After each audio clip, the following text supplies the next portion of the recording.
Bienvenue dans cette nouvelle session d'information du mercredi 23 octobre 2024. Mais avant tout, place au sommaire.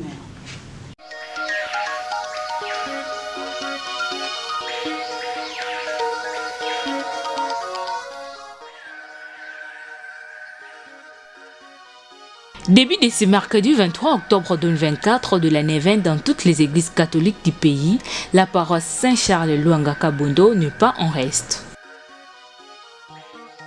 Les vendeurs du marché Petroboaf se plaignent chaque jour de la dégradation de l'air qu'ils respirent suite à une odeur nauséabonde de l'entreprise chinoise.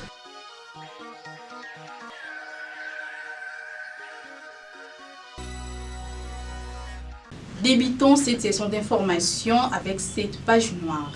Le diocèse de Boma est en deuil. 3 prêtres catholiques qui sont morts en quelques jours. Il s'agit de messieurs les abbés Justin Swami, André-Jacques Mbongo et David Ndelo. Les détails dans cet élément de reportage de Élise Kébé.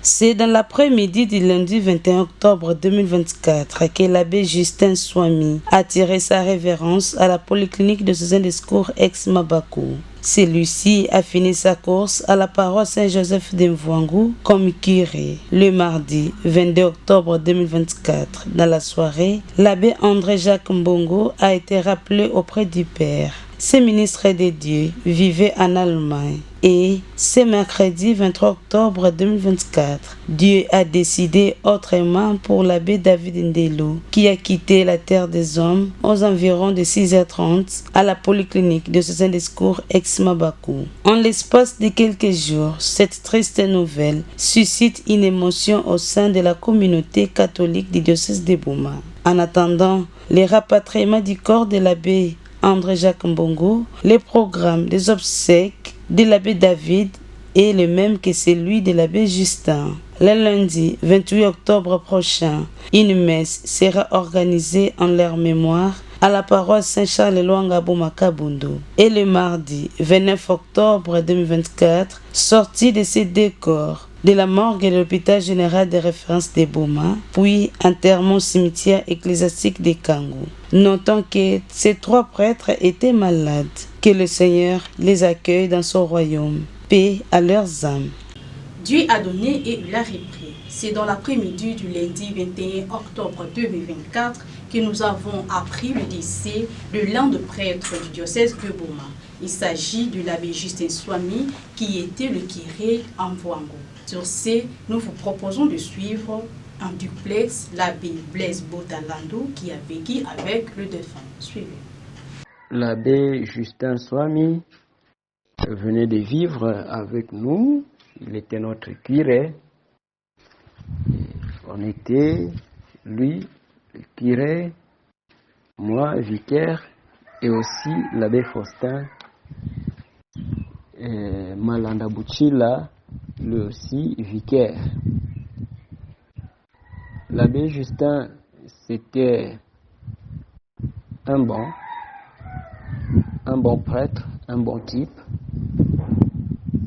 quelqu'un qui sait bien vivre avec les gens. Il est humble, il n'est pas orgueilleux, il n'était pas fanfaron. Il est très simple, accueillant beaucoup de qualités d'un bon curé.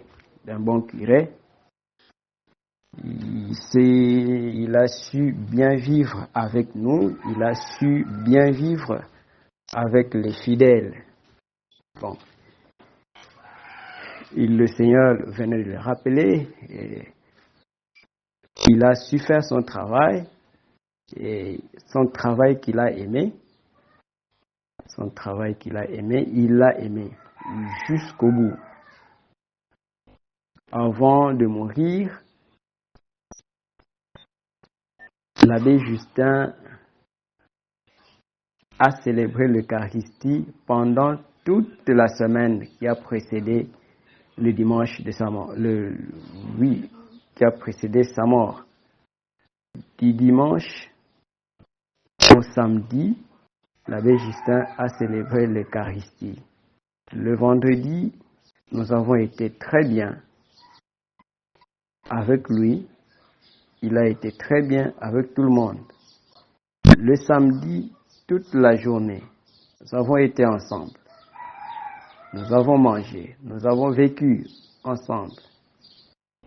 Le soir, vers 20h, ensemble, nous avons pris un repas copieux avec lui, un très bon repas avec lui, avec des amis, sans savoir que c'était le dernier que l'on était en train de prendre avec lui.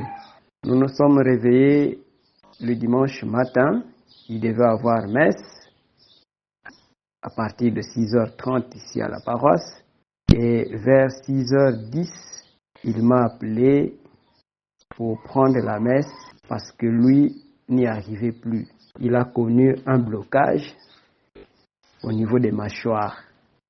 Il ne savait presque plus articuler sa bouche. Après la messe, moi, je suis allé dans un sous-poste, l'abbé Faustin aussi. Nous l'avons laissé entre les mains des médecins. La situation allait quelque peu bien. À notre retour, nous sommes venus trouver que la situation était en train de s'aggraver. La situation commençait de s'aggraver et on était obligé de demander aux médecins de prendre une décision vraiment beaucoup plus sévère parce que ça devenait inquiétant. C'est ce qu'il avait fait.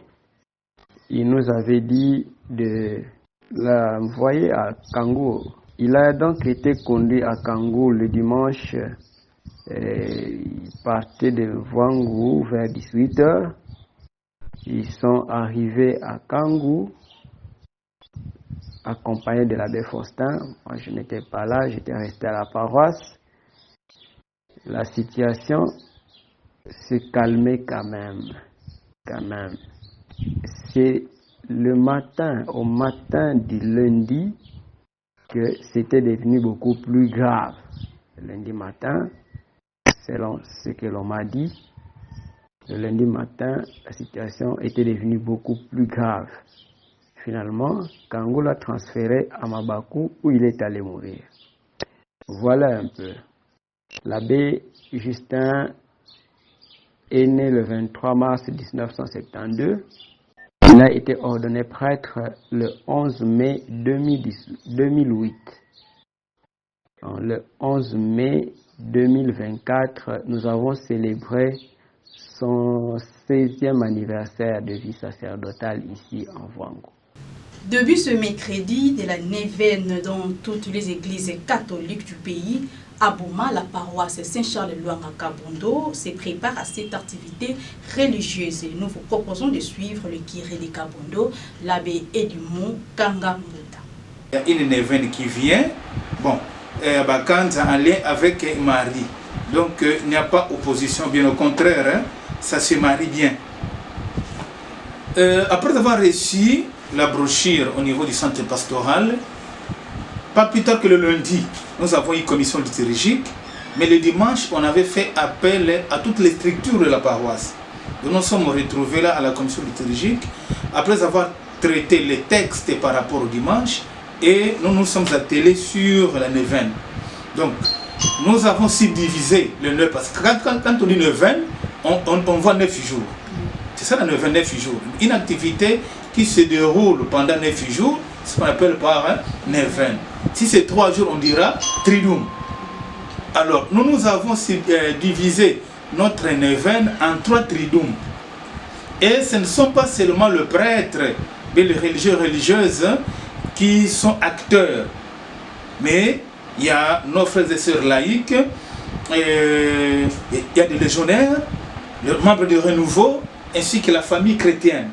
Ces 3 structures, ainsi que la communauté sacerdotale, quelques membres de la commission liturgique, nous sommes mis ensemble et pour traiter de ça. Par exemple, de chaque triduum sera, il y a un modérateur ou une modératrice. Donc. Le premier triduum, par exemple, il y a Papa Théophile qui est membre du Renouveau, avec un prêtre, l'abbé Albert qui est la semaine. Ce sont eux qui vont intervenir. Mais chaque jour, il y aura aussi un membre pour le message. Donc, à côté de ceux deux qui sont là, les modérateurs et les prêtres, parce qu'il y a des actes qui seront posés par des prêtres. Par exemple, la prière d'ouverture, l'aspersion après la pénitence. Donc, vous comprenez qu'à ce niveau-là, il faut que les prêtres interviennent à côté du modérateur. Et pendant le message, il y a un autre frère ou une autre sœur qui intervient. Et nous allons évoluer comme ça. Donc, par exemple, ici, vous voyez comment nous venons de travailler, par exemple, chez nous. Ça, c'est moi qui ai fait. Donc, j'ai pris ce que le diocèse a envoyé par le centre pastoral et nous avons travaillé.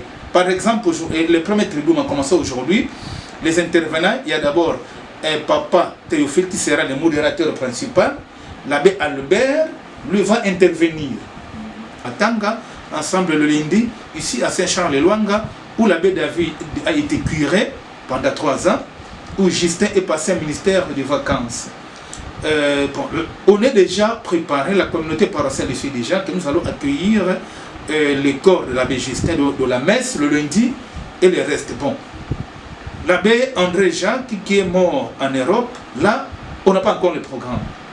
Mais si le corps vient à Boma, il partait d'ici pour l'Europe.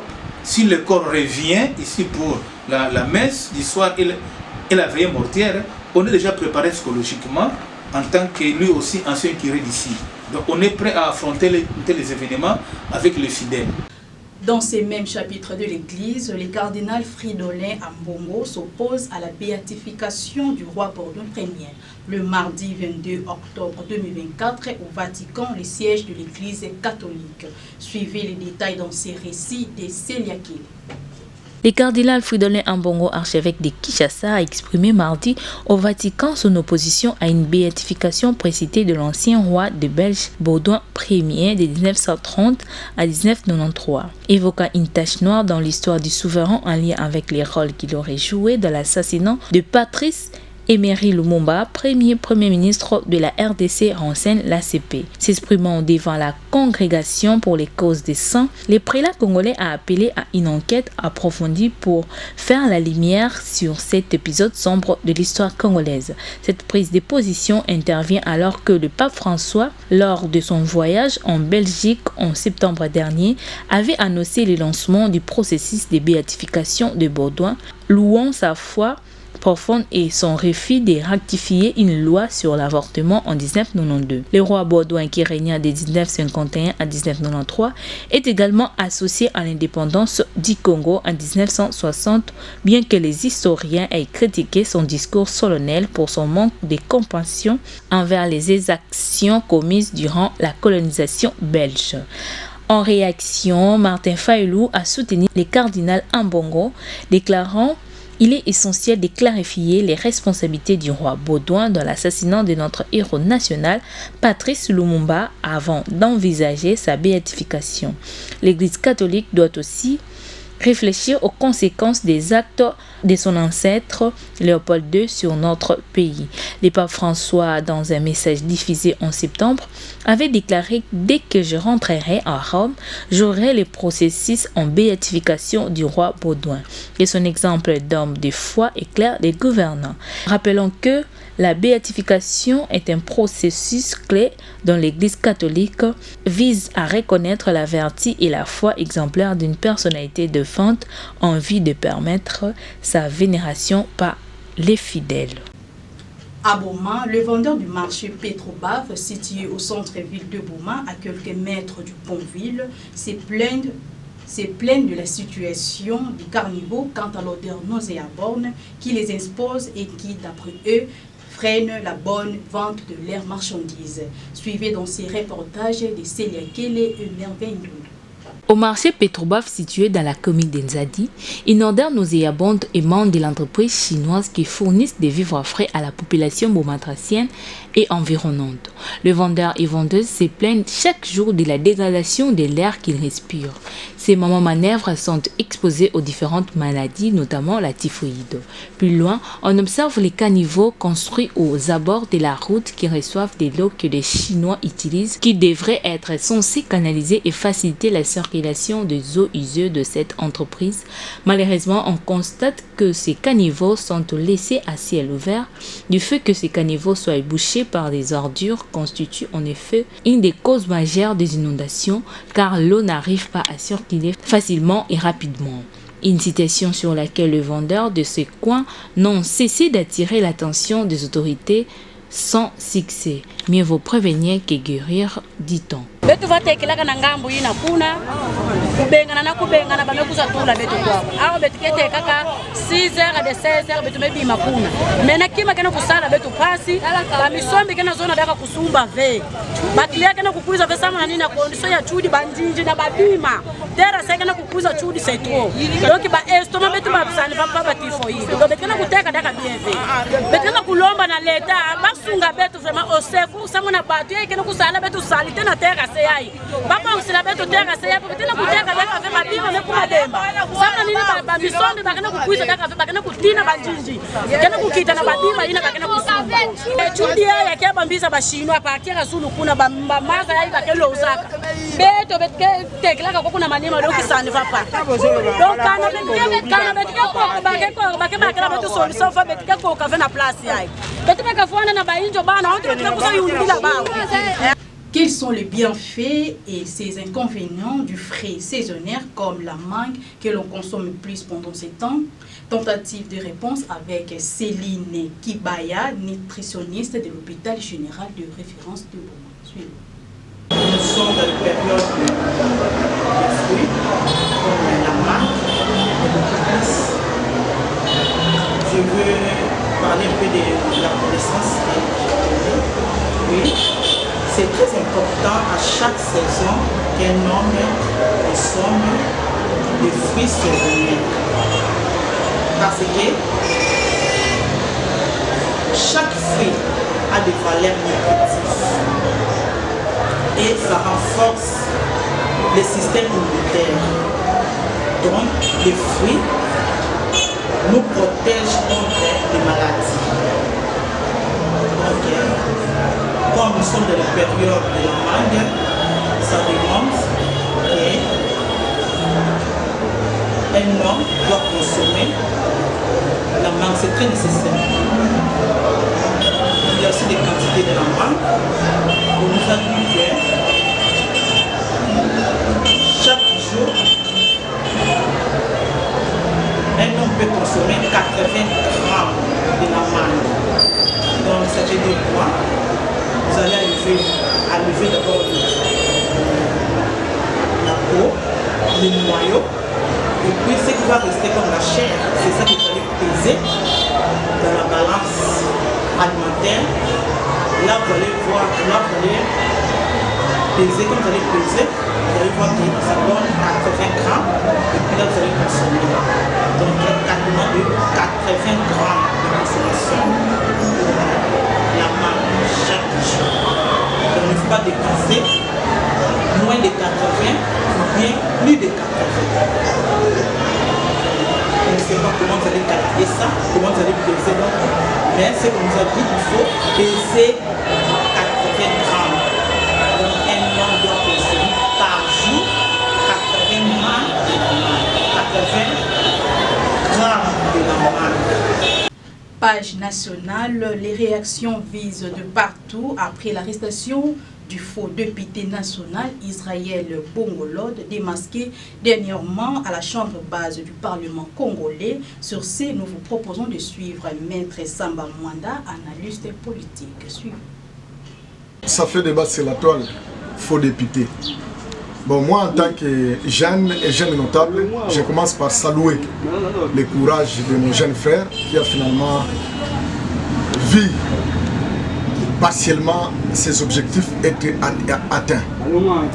Mais là où ça fait réfléchir, nous parlons de la moyenne, parce que même pour un élève de la 6e année primaire, c'est que notre Parlement, parce que nous avons un Parlement bicaméral, nous avons la Chambre basse, tout comme la Chambre haute. Mais ça fait débat au niveau de la Chambre basse, où c'est connu de tous que notre Assemblée nationale regorge 500 sièges. Et aujourd'hui, la réalité est qu'il y a un surplus de 13 députés, dont notre jeune frère y fait partie. Et pourquoi ce genre de réalité, pendant que nous parlons union sacrée, pendant que nous parlons état de droit? Je pense que le procureur général près la Cour de cassation devrait se saisir d'office pour finalement mettre l'action publique en mouvement, pour commencer à auditionner toutes les autorités de cette institution, en commençant par le président de l'Assemblée nationale. Parce qu'on ne sait pas comprendre si au niveau de l'administration il s'était trompé, si au niveau des questeurs il s'était trompé, mais moi je pense que c'est le président qui représente cette grande institution. Et aujourd'hui, ça fait la honte de notre pays, parce que c'est déjà répandu sur les réseaux sociaux que non, il y a un surplus de 13 députés, et parfois dans la rue, on cite quelques noms, ça fait mal. Et moi, en tant que légaliste, je pense que la situation est sous contrôle. Et nous interpellons, ou sinon nous demandons à M. le procureur de déclencher l'action publique, parce que ce genre d'actes ne pouvaient pas rester impunis. Aujourd'hui, nous parlons les peuples d'abord, nous parlons état de droit, nous parlons union sacrée. Mais apparemment, nous sommes en train de revivre ce que nous n'avons pas vécu avec le régime Kabila. Ça fait mal. C'est tout pour ce journal, mesdames et messieurs. Mais avant de quitter, rappel du titre.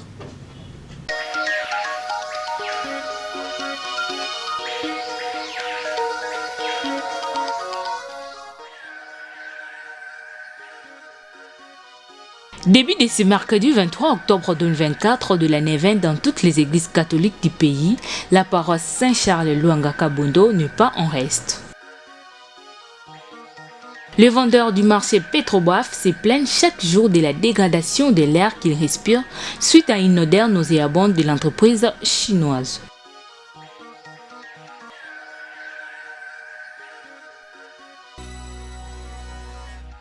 C'est ici que nous mettons point pour ce journal, mesdames et messieurs. Merci de l'avoir suivi. D'ici là, portez-vous bien et bonne suite du programme. Suivez également ce journal sur YouTube en tapant RTDN Boma. Partagez et abonnez-vous. N'oubliez pas d'activer la cloche des notifications. La RTDN dans vos poches, la RTDN entre vos mains, la RTDN à l'heure du numérique. RTDN, chaîne de l'excellence.